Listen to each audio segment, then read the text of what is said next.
أعوذ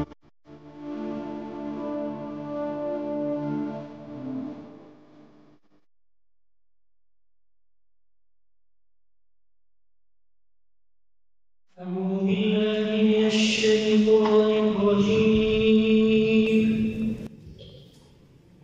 بسم الله الرحمن الرحيم.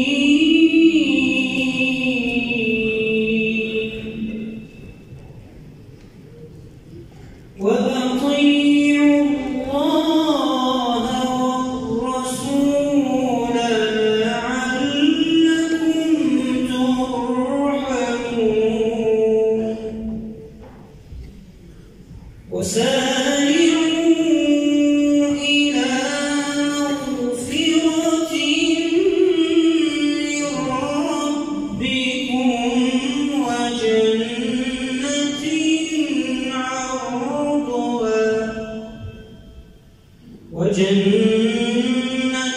عرضها السماوات والأرض أعدت للمتقين.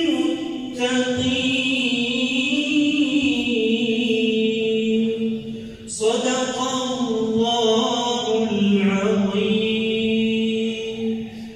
سبحان ربك رب العزة عما يصفون وسلام على المرسلين والحمد لله رب العالمين.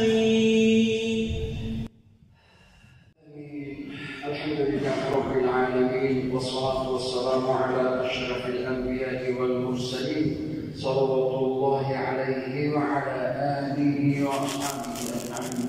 اللهم ارحمنا بالقرآن العظيم واجعله لنا إماما ونورا وهدى ورحمة. اللهم ذكرنا منه ما نسينا وعلمنا منه ما جهلنا وارزقنا تلاوته آناء الليل وأطراف النهار واجعله لنا حجة يا أرحم الراحمين. اللهم اجعل القرآن العظيم لقلوبنا ضياء ولأبصارنا جلاء ولأسقامنا دواء ولذنوبنا ممحصا وعن النار مخلصا. اللهم اجمع القرآن العظيم في قلوبنا حفظا وعلى لساننا تلاوة وفي سلوكنا خلقا وارزقنا منه العلم والعمل والحكمة. اللهم لين قلوبنا بالقرآن، اللهم اشرح صدورنا بالقرآن، اللهم نور قلوبنا بالقرآن، اللهم اجعلنا من أهل القرآن، اللهم اجعلنا من أهل القرآن، اللهم اجعلنا من أهل القرآن. اللهم إنك عفو كريم تحب العفو فاعف عنا يا رب العالمين. اللهم إنك عفو كريم تحب العفو فاعف عنا يا رب العالمين.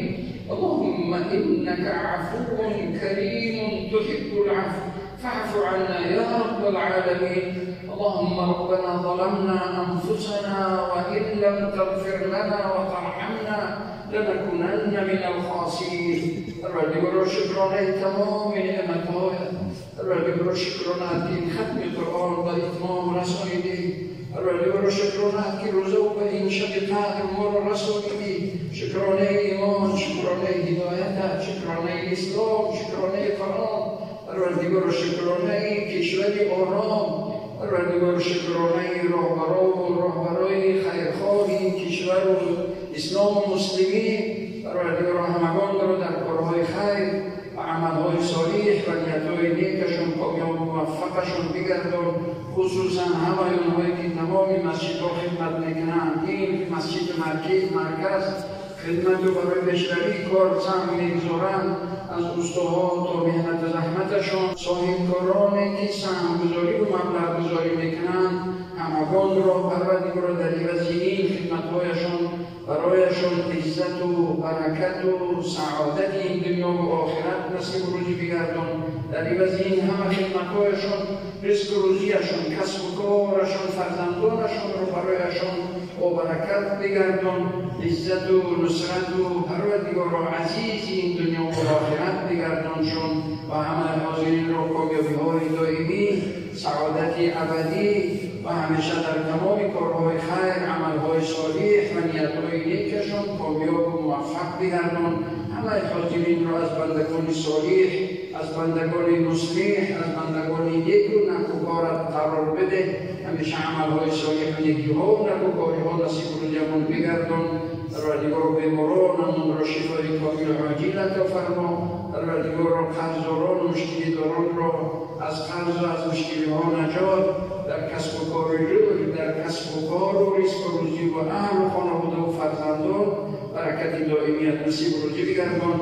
اللهم اجعل آخر كلامنا في الدنيا كلمة التوحيد لا إله إلا الله، واجعل آخر دعوانا في الجنة أن الحمد لله رب العالمين. وصل اللهم على سيدنا محمد وعلى آله وصحبه وسلم تسليما دائما أبدا كثيرا آمين برحمتك يا أرحم الراحمين. إن شاء الله قادر وقادر القرآن أمام بركات براتهم بشار. الله عز وجل رو شکرانه بگیم که به این نعمت رسول دینه که از بزرگترین نعمت‌های پروردگار است که به هر بنده هم و هر انسانی هم میسر می‌کرد.